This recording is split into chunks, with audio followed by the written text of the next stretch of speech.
दार्जिलिंग में बारिश का कहर देखने को मिला है। लैंडस्लाइड से 14 लोगों की मौत हुई है। तो भारी बारिश के कारण दार्जिलिंग और सिक्किम के बीच बना पुल भी धराशायी हुआ है। सड़क पर हुई लैंडस्लाइड से दार्जिलिंग और सिलीगुड़ी का संपर्क टूटा है। दार्जिलिंग और सिक्किम में कई पर्यटन स्थल भी बंद किए गए हैं। अधिकारियों की माने तो मृतकों का आंकड़ा बढ़ने की भी आशंका है। तो भारी बारिश का कहर देखने को मिल रहा है दार्जिलिंग में, सिक्किम में, और उसके चलते वहां पे पुल भी धराशायी हुआ है। लैंडस्लाइड हुई है जिसके चलते 14 लोगों की मौत हुई है, 14 लोगों की जान गई है। भारी बारिश के कारण दार्जिलिंग और सिक्किम के बीच जो पुल बना हुआ था वो भी धराशायी हुआ है। सड़क पर लैंडस्लाइड से टूटा है दार्जिलिंग और सिलीगुड़ी का संपर्क। दार्जिलिंग और सिक्किम के कई पर्यटन स्थलों को बंद किया गया है।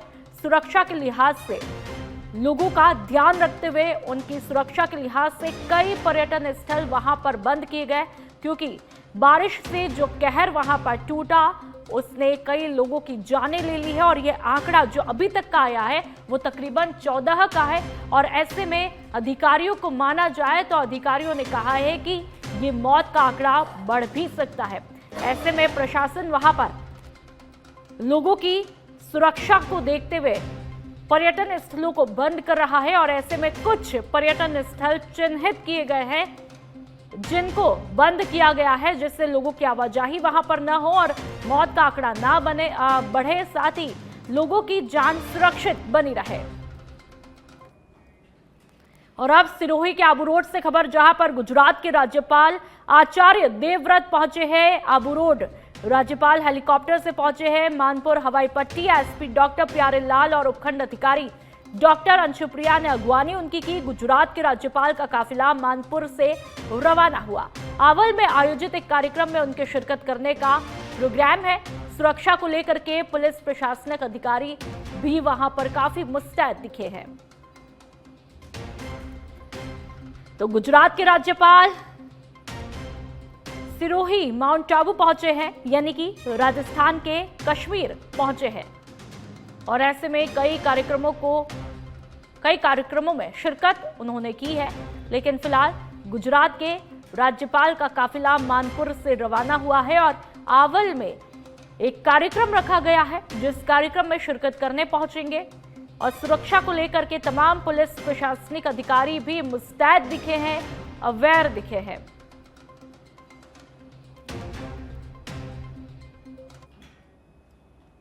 और अब जयपुर से खबर, जहां पर मुख्यमंत्री भजनलाल शर्मा ने एक्सप्रेस और अपनी बस सेवा की शुरुआत की। कार्यक्रम का आयोजन अमर जवान ज्योति पर हुआ, जहां पर सीएम भजनलाल ने 128 नई एक्सप्रेस और 25 ग्रामीण बसों को हरी झंडी दिखाकर रवाना किया। तस्वीरें आप देख लीजिए, बस को बिल्कुल दुल्हन की तरह सजाया गया है। इस दौरान उप मुख्यमंत्री प्रेमचंद बैरवा भी यहां पर मौजूद रहते हैं। सरकार ने बजट में ग्रामीण इलाकों तक बेहतर यातायात सुविधा देने का ऐलान भी किया था और इसी के तहत अब नई बस सेवा शुरू की गई है। अब तक जो बसें लोक परिवहन सेवा के नाम से चल रही थी, उन्हें नया नाम अपनी बस राजस्थान रोडवेज दिया गया है। ग्रामीण इलाकों में ये बसें रोडवेज के साथ में अनुबंध के तहत प्राइवेट ऑपरेटर्स चलाएंगे। इसमें ग्रामीण क्षेत्रों के यात्रियों को सस्ती और सुविधाजनक परिवहन सुविधाएं मिलेंगी। तो वहीं 128 नई एक्सप्रेस बस मिलने से राजस्थान रोडवेज बेड़ा और भी ज्यादा मजबूत होगा। तो राजस्थान के मुख्यमंत्री राजस्थान के आवाम का बखूबी तरीके से ध्यान रखते हुए दिखाई देते हैं। आज एक बड़ी सौगात के तौर पर कहा जा सकता है, क्योंकि जो वादा किया था आपने, एक जो फ्लीट बसों की है 172 वो दिखा चुके हैं। आज दूसरी जो बेड़ा है वो शामिल होने जा रहा है। यह हमारे यशस्वी मुख्यमंत्री भजनलाल शर्मा जी जब से इस राजस्थान का दायित्व संभाले, जब से हर क्षेत्र में काम कर रहे हैं और जिस तरह से उनका जो विजन था रोडवेज बेड़े में नई बसें बढ़ाकर और जनता को ज्यादा से ज्यादा यात्रियों को सुरक्षित सेवा और अच्छी सेवा देने का था, वो लक्ष्य पूरा कर रहे हैं। बेहतर सफर का हमेशा वादा होता रहा है, लेकिन यहाँ पर साकार होता भी दिख रहा है। हमेशा वादा ही होता था, लेकिन अब जो ये वादा साकार होता दिख रहा है। आपको दिख रहा है, पूरा राजस्थान देख रहा है कौन काम कर रहा है। पिछले 5 साल में जब कांग्रेस की सरकार थी एक भी बस नहीं आई थी, लेकिन आज कितनी बसें 500 पहले आ गई और 500 से ज्यादा अब आ रही है और ग्रामीण सेवा भी शुरू कर रहे हैं, जिससे कि जो आदिवासी और जो अपना मरुस्थल क्षेत्र है उनमें भी लोगों को अच्छी सुविधा मिलेगी। आज एक बड़ी सौगात के तौर माननीय मुख्यमंत्री द्वारा पिछले 1 महीने में 300 से अधिक बसों का शुभारंभ किया गया है और 2 तरह की सेवाएं इसमें शुरू हो गई हैं। 3x2 जो हमारी बसें हैं वो 288 आई हैं, 12 वॉल्वो आई हैं और आज माननीय मुख्यमंत्री के कर कमलों द्वारा ग्रामीण बस सेवा जो आपणी बस के नाम से है वो शुरू हुई है। जो ग्राम पंचायतें अभी तक बस सेवा से, रोडवेज की बस सेवा से जुड़ी हुई नहीं थी, वो शुरू की गई हैं रेवेन्यू शेयरिंग मॉडल में। एक बिल्कुल नया एक्सपेरिमेंट है जो पूरे भारत में शायद पहली बार हो रहा है, जिसमें प्राइवेट ऑपरेटर कमाकर रोडवेज को पैसा देगा, क्योंकि और हमें उम्मीद है कि जैसे ही ये पायलट सफल होगा तो हम 300 से अधिक रूट्स पे इस ग्रामीण परिवहन की जो 7 बसें आज हमने शुरू करी, ये बहुत बड़ा चेंज है और बहुत रेवोल्यूशनरी चेंज है, क्योंकि पहले हम बीजीएफ देते थे, हम चलाने के लिए प्राइवेट को हम पैसा देते थे, लेकिन ये रेवेन्यू शेयरिंग में ये बसें जो हैं अब हमें बस देंगी। तो ये 360 टर्न अराउंड हुआ है पूरा का पूरा सिस्टम और हमने 7 ब्लॉक में आज से शुरू माननीय मुख्यमंत्री महोदय के कमलों द्वारा शुरू करवाया है और आने वाले टाइम में बसों की कुल संख्या। और आप चित्तौड़गढ़ के बेगू से खबर, जहां पर सीबीएन मादक पदार्थ तस्करी के खिलाफ कार्रवाई होती है। नारकोटिक्स आयुक्त नरेश बुंदेल के निर्देशन पर कार्रवाई को अंजाम दिया गया। 360.540 किलोग्राम अवैध डोडा चूरा बरामद किया गया। कार चालक मौके से फरार है। जंगल में लावारिस हालत में मिली एक महिंद्रा पिकअप, तस्वीरें आप देख लीजिए। पिकअप से कई नंबर प्लेटें भी जब्त की गई है। एनडीपीएस एक्ट में मामला दर्ज किया और जांच शुरू कर दी है। तो तस्वीरें लगातार जिस तरह से कार्रवाई की जा रही है, राजस्थान में अवैध डोडा चूरा को लेकर के धड़ल्ले से ये कार्रवाई चल रही है, लेकिन कार चालक यहां पर इस कार्रवाई में मौके से फरार हो जाता है। जंगल में लावारिस महिंद्रा पिकअप यहां पर मिलती है और सीबीएन मादक पदार्थ तस्करी के खिलाफ इस कार्रवाई को अंजाम दिया जाता है। चित्तौड़गढ़ के बेगू में ये कार्रवाई की गई और 360.540 तकरीबन किलोग्राम का अवैध डोडा चूरा जब्त किया गया है। तो राजस्थान में लगातार अवैध डोडा चूरा को लेकर के अलग अलग जगहों से कार्रवाई की तस्वीरें आ रही है। ऐसे में प्रशासन पूरी तरह से सजग है और ये लगातार होती हुई कार्रवाई ये संदेश देती है कि अवैध कारोबार बर्दाश्त अब नहीं किया जाएगा।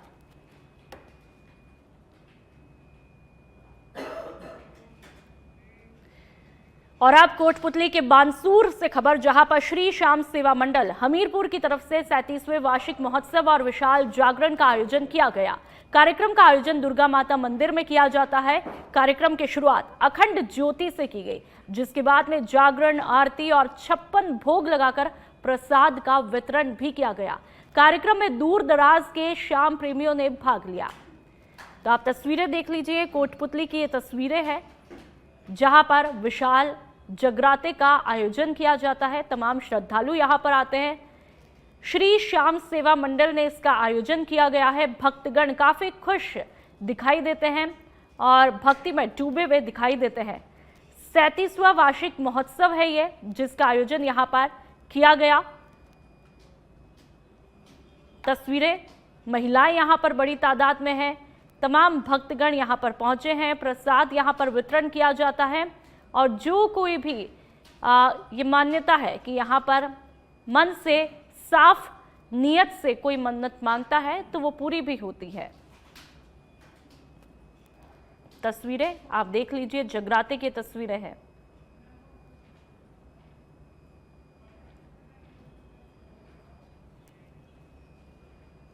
और अब सीकर के अजीतगढ़ से खबर, जहां पर खेत में काम करते वक्त एक किसान कीटनाशक दवा छिड़कते हुए दर्दनाक हादसे का शिकार हुआ।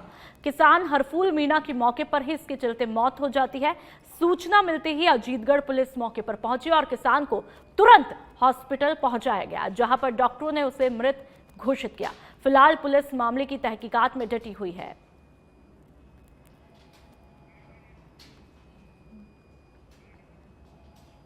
आज सुबह थाने पे सूचना प्राप्त हुई कि कृषि कार्य करते हुए हरपुल मीणा स्नोप राम सिंह मीणा निवासी रायपुर जागीर उम्र 37 वर्ष की कृषि कार्य करते हुए कीटनाशक छिड़कते हुए इसकी तबीयत खराब होने से मृत्यु हो गई थी, जिसकी लाश हॉस्पिटल में है।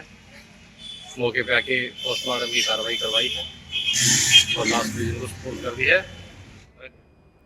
और अब जयपुर के चौमू से खबर, जहां पर शहर में आरएसएस का भव्य पथ संचलन हुआ है।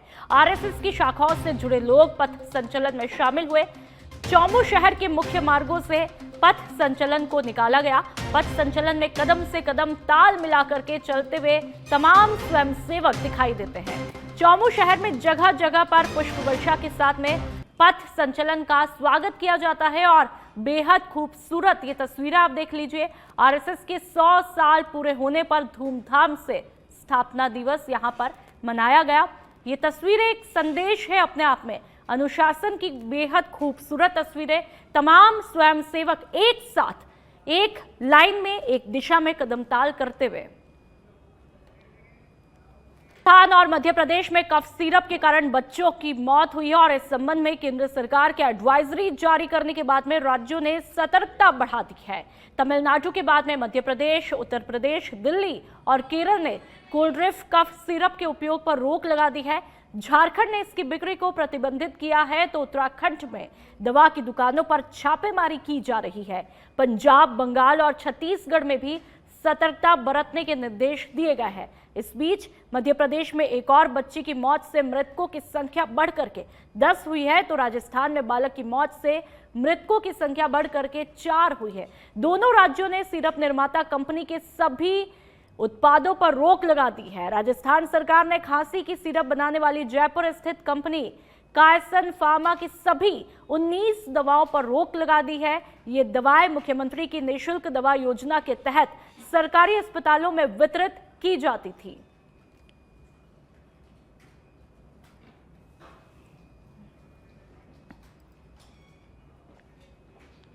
दिल्ली एनसीआर में एक बार मौसम बदलने वाला है। मौसम विभाग ने आज दिल्ली एनसीआर में भारी बारिश और तेज हवाओं के लिए येलो अलर्ट भी जारी किया है, जिससे उमस भरी गर्मी से राहत मिलेगी। तो वहीं 6 अक्टूबर को भी गरज चमक के साथ में बारिश संभव है। तस्वीरें आप देख लीजिए। उत्तर भारत के कई राज्यों में भी बारिश की संभावना है। यूपी, उत्तराखंड, हिमाचल प्रदेश, पंजाब, हरियाणा और राजस्थान समेत उत्तर भारत के अधिकांश हिस्सों में बारिश की संभावना बन रही है और इस दौरान तेज हवाएं भी चल सकती है। तो वहीं तमिलनाडु के 14 जिलों में भारी बारिश की चेतावनी भी जारी की है, क्योंकि बंगाल की खाड़ी और अरब सागर के ऊपर मौसम प्रणालियां लगातार सक्रिय हो रही है। बिहार में बीते 2-3 दिनों से रुक रुक कर हो रही बारिश से अलग अलग जिलों में वज्रपात, पेड़ और मकान गिरने से कुल 19 लोगों की मौत भी हुई है। तो वहीं अभूतपूर्व वर्षा ने वाराणसी में 125 सालों का रिकॉर्ड भी तोड़ा है। वर्षों से सैकड़ों बीघा फसल तबाह हो गई। बलिया में 3 जगह रेलवे ट्रैक धंस जाने से ट्रेनों का 6 घंटे तक आवागमन भी ठप रहा है। तो वाराणसी में 125 सालों का रिकॉर्ड टूटा है और यहां पर बारिश से वाराणसी तरबतर होती हुई दिखाई दी। जो लोग वहां पर लंबे समय से गर्मी से परेशान थे, अब जाकर के उनको राहत मिली है। और आप डीडवाना की बात करेंगे। पिछले 4 दिनों में हुई बारिश से खरीफ की फसलों को भारी नुकसान पहुंचा है। भजनलाल सरकार ने प्रशासन को फसल खराबे का आकलन करने के निर्देश दिए हैं। जिला कलेक्टर डॉक्टर महेंद्र खड़गावत ने राजस्व विभाग के अधिकारियों को खेतों में जाकर के फसल खराब का आकलन करके रिपोर्ट तैयार करने के निर्देश दिए हैं। बीते दिनों मौसम में अचानक हुए बदलाव के बाद में बारिश होने से खेतों में पककर तैयार खड़ी फसलों को भारी नुकसान पहुंचा था।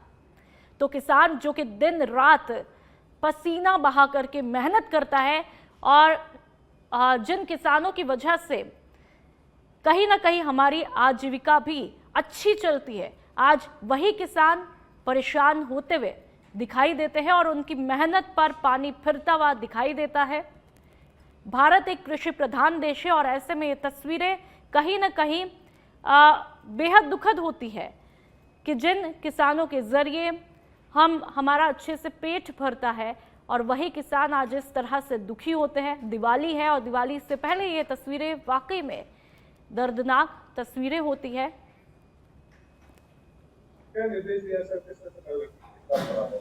पिछले 3-4 दिन से लगातार जो बारिश हुई है उससे किसानों की फसलों को भारी नुकसान पहुंचा है। क्योंकि गिरदावरी का काम जिले में चल रहा है और 90% से ज्यादा गिरदावरी हम पूरी कर चुके हैं, लेकिन सभी एसडीएम और तहसीलदार और गिरदावर और पटवारियों को ये कहा गया है कि जो 3-4 दिन में खराबा हुआ है उसको भी गिरदावरी में उसकी गिरदावरी वापस करें और उसको जो गिरदावरी चल रही है उसमें सम्मिलित करें। तो जो भी नुकसान हुआ है, राज्य सरकार जितना भी इनको मुआवजा देगी, हम चाहते हैं कि जल्दी से जल्दी वो मुआवजा किसानों तक पहुंच जाए।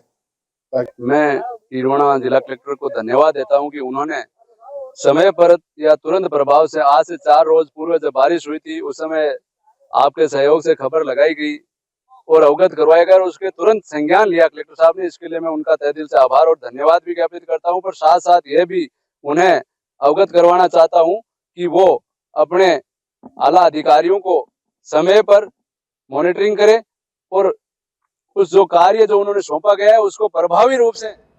और अब टोंक के उनियारा से खबर, जहां पर चारागाह में एक युवक का शव मिलने से सनसनी फैल गई है। बोसरिया पंचायत के चारागाह में ये शव मिला था।